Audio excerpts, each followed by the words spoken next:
in my time zone when my mind's gone and I'm flying home and I'm stressed out and I'm tempted to get that style phone and go pull it up, but you know what's up and you know that ain't gon' solve nothing. I mean, Lord forbid I might fall or something and I'm all another, cause all I need is you to hold me down like bitch straps to the psych ward. It's killing me, but you still with me when I fight hard and you digging me when I'm egging you. Deal with me when my car's pulled. Could've dealt with me, but you fell for me before I fell for you. Keep me on that right path and the right math. Is you plus nothing's everything. You my everything. Same. You ain't gotta question my allegiance, cause the way you love me, I could never leave you. I need you. By my side, thick and thin, highs and lows, don't let go.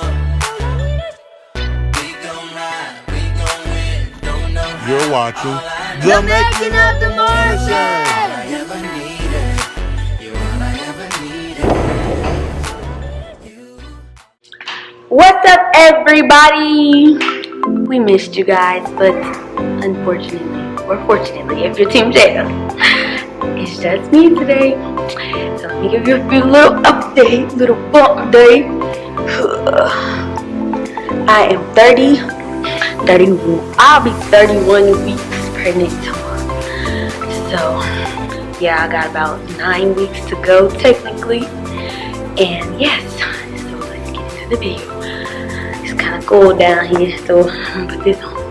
The last video we filmed was the house tour, and it went really well. Like, I just liked, you know, the good feedback and all the encouragement. And like I said in the video, we are going to have a sit down conversation and tell you basically the logistics of how we got the house and what led us to move, where did we even move from, you know, just little everything, just the nitty gritty. And also we had we were trying to, you know, get on the road of consistently making videos. Yeah, we were doing good, and we were about to upload another video after that. Glenn was feeding me one of his childhood meals that he used to eat, and I was just like, ooh, that's nasty. But he cooked it for me, and I tested it on camera, and we recorded my reaction. So I was, you know, about to upload the video that same night, you know, like a G or whatever, and the computer decided to shut down on me again. So I just feel like, you know, the devil really don't want us to do this, and it just makes me want to do it more. But today I am here because I saw a post on Facebook that really concerned me, and about, you know, motherhood and you know, part of postpartum and everything like that.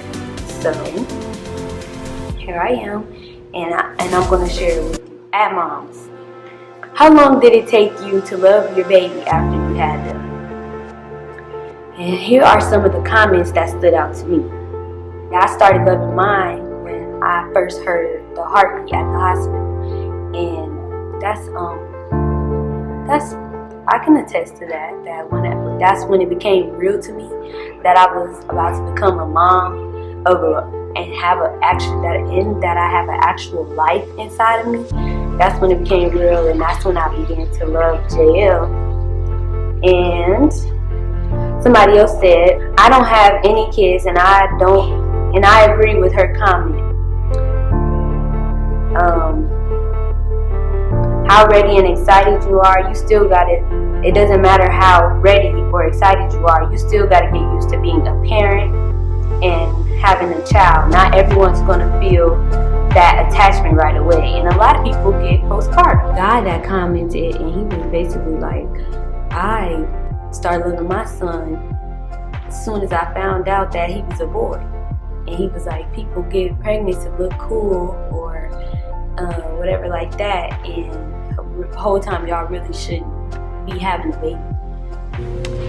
This one woman here in Minnesota had like 6 kids, and the husband, all he did was work, come home, eat, and basically just get her pregnant again. So she had her kids back to back.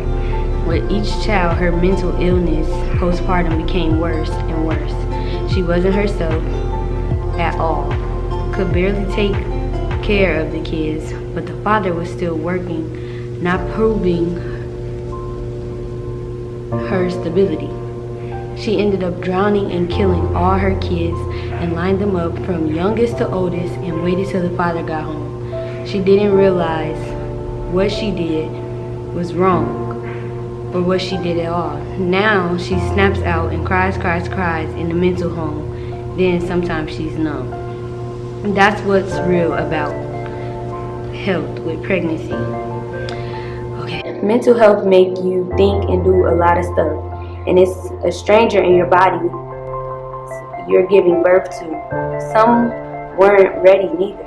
You guys just have to listen to women to understand. Y'all still won't fully understand it. Yet you're gonna love your kid, but the connection is what I'm talking about. And then he replied and said, skip all that. You're supposed to love your baby before it even comes out. How you wake up one morning and decide to love your baby.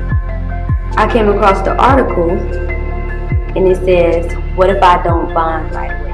And this article is on Baby Center, and no, I'm not getting paid to do this. However, it says, don't worry, bonding often takes time. As long as you take care of your baby's basic needs and cuddle him or her regularly, she won't suffer if you feel a strong bond, if you don't feel a strong bond at first sight. So I just felt like that article, it gave some bad advice. So here I am, I'm going to tell you what I think you should do to bond with your baby. Number 1, to bond with your baby, first in the womb. Think about your baby in the womb. Think about the life that you are creating, that the baby cannot make it without you. Like, the baby is only depending on you to grow and to change, to develop, for everything. So that's a part of bonding with your baby, is when you mentally think like, okay, I need to eat some strawberries or take my prenatal pills or whatever because I want my child to be healthy. That's love right there. If you want the best for your child, that means that you love them. So you start loving them right then by doing things that you wouldn't normally do. Also, I know that it seems foreign to even have a life inside of you, but you just have to break the barrier. So you have to talk to your stomach, even before you get the bump, even before you feel the movement. Just talk to your baby, tell them that they're special, and encourage the baby. I mean, it's more about you right now, because I mean, it takes a couple weeks for them to even hear you. However, if you start doing that, if you start practicing that love, then you will start feeling it as well. Do not focus so much on the baby's gender, like to the point where, oh, you don't care that you're pregnant anymore because it wasn't a boy or something like that. Because I know when I was pregnant with JL, I'm sorry JL, when you can already want to see this, but I wanted to have a boy first. I wanted to have a boy, then a girl, then maybe more kids. However, I'm pregnant with a girl, and I had a girl first. So when I found that it was a girl, yeah, I cried, but I didn't cry out of, oh, I don't want to be pregnant anymore because it's a girl or whatever. God knows. He knows what you need. God knew that I don't know nothing about raising no boy or changing a boy's diaper or anything like that. And he knew that at the time I wasn't ready for that type of change or to do that type of thing. Yes, I've been around children a lot and I know how to take care of a baby, but that would have been a big challenge for me, and he knows. He just knows. So you just have to like trust him, like, okay, since I'm not having a boy, then hey baby girl, you know, just like that. And you have to just be grateful and trust God. After the gender, what comes? The name. So I say get the name as soon as you can, even if you just get the first name or the middle name or whatever like that, because it, just like one of the comments said, you have a stranger in your belly. So what's the first thing that you find out when you meet somebody? You ask them their name. You don't say, hey, how old are you? No, you say, what's your name, or like that. That's how you get acquainted. So knowing the baby's name will help you get acquainted with them. Then it will help you bond better while the baby is in your womb. Next, the next thing you can do to bond with your baby is pray. Pray for your child. Pray that it has hands and feet, eyes and ears, all of its fingers, the little stuff. And also read up. Read. There are thousands of articles and websites and mommy blogs, YouTube, different websites like Baby Center and stuff like that, that will tell you how to take care of your body while you're pregnant, and tell you what's good for your baby. It will tell you what your baby is doing in the womb, and that is something that really helps me, knowing what my baby's doing, how my baby's growing, and how I'm helping my baby grow. Yes, that helps me a lot. So that's what I do, and I feel like that would help you guys too, so you can know, oh yes, I feel you kicking in there, or I know you can hear my voice now, good morning little baby, or just whatever like that. And like I said, it's going to be weird at first. It's going to be awkward, like I'm kind of talking to myself, but it helps you grow love for your baby, period. Oh yes, preparing for your baby to come into your environment. The studies say that we do nesting anyway at a certain point in our pregnancy, but that's getting baby clothes, preparing for the baby shower, buying bottles, and what else? Setting up things for maternity pictures and stuff like that. Just preparing for the baby to fit into your world. Decorating and buying diapers, whatever it takes. It's just that you have the baby on your mind, and if you're starting to take care of the baby before it comes out, then it will help you bond. Oh my goodness, this baby's gonna look so cute in this outfit. This shirt is gonna be perfect for her. Or, oh, I can't wait to see her in her little bed, or whatever like that. It will help you to get to know yourself as a mother. Like, the change doesn't just automatically happen. God gives us 9 months to prepare. So we prepare our minds, our bodies are helping, are growing, and stuff like that. So we prepare our environment as well. So when we do that, we see the change already. And we're already mentally prepared that, okay, this baby's going to lay here. Or this is where I'm going to change the baby's diapers. This is the bottle that the baby's going to use. That all helps with bonding. So I want to conclude this video by telling you my personal experience with postpartum depression. Yes, I did suffer from postpartum depression. And one of the top reasons was that I just was so sure that it would never happen to me. So I didn't, when I tell you guys, I researched with JL, I researched with this baby, I've been researching, I just, anything that has to do with it, I want to know everything. But when it came to postpartum and C-sections, because I already knew God was going to let that happen to me, I prayed, Lord, I don't want a C-section, so I didn't have to know much about that. I didn't make myself prepared for that. However, I did read up to know how to avoid it. But this postpartum depression, I was so sure it wouldn't happen to me. I didn't read it. I skipped the page, I skipped the articles. No, I'm not wasting my time on that. All that stuff like that. So I didn't know the signs. I didn't know what was happening to me until it was so bad that I started, threatening to run away or hurt myself and stuff like that. And then that's when, you know, I started seeking help. What is postpartum depression? It is, I'm going to sum this up because I know I've been talking a lot. Y'all probably know. It is the physical and emotional change that happens to a woman after she gives birth. These changes can leave mothers feeling sad, anxious, afraid, or confused. For many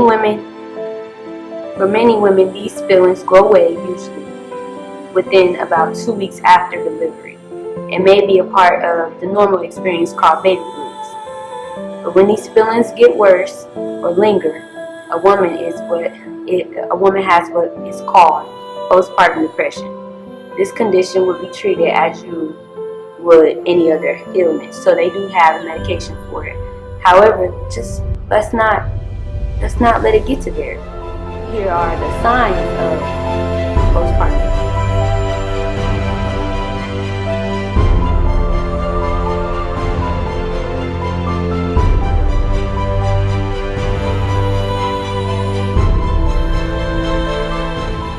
My personal experience with postpartum depression is that I expected a lot from people around me, like as my support system, and they didn't really, give me all the attention that I expected. And in addition, I did not voice, y'all not doing this enough, or y'all not doing that enough. And I don't feel like I was considered. I felt like I was pouring into the baby and loving the baby, and nobody was doing that for me, like in the deepest way that I needed.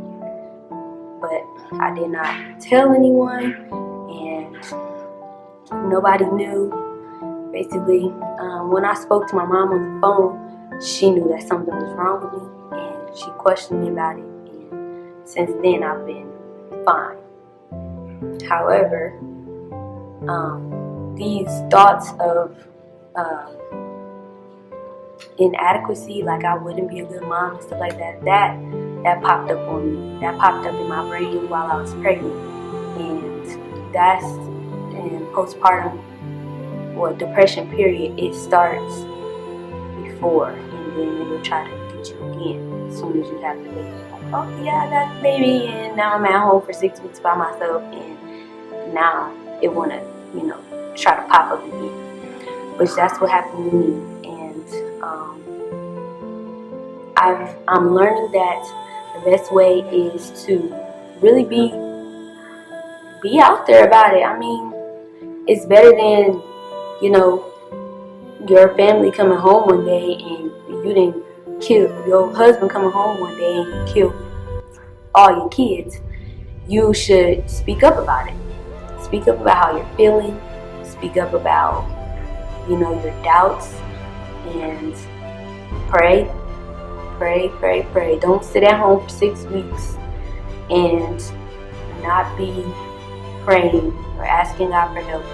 Just be aware of yourself and the changes that are happening, and the changes in your thoughts and your routine, how you're taking care of yourself, little stuff like that. Like even if you slow down shaving or something like that, that could be a sign that you're headed into depression. So make sure that you take care of yourself. Mental health is very important, because if your mind is not healthy, then it could lead to you physically hurting yourself or hurting someone else. So my message to you is accept the change that is coming. Prepare for the change that is coming. Don't stop considering yourself just because you have to take care of another life. Make sure that you have a great support system, and be honest about your feelings. And we're wishing you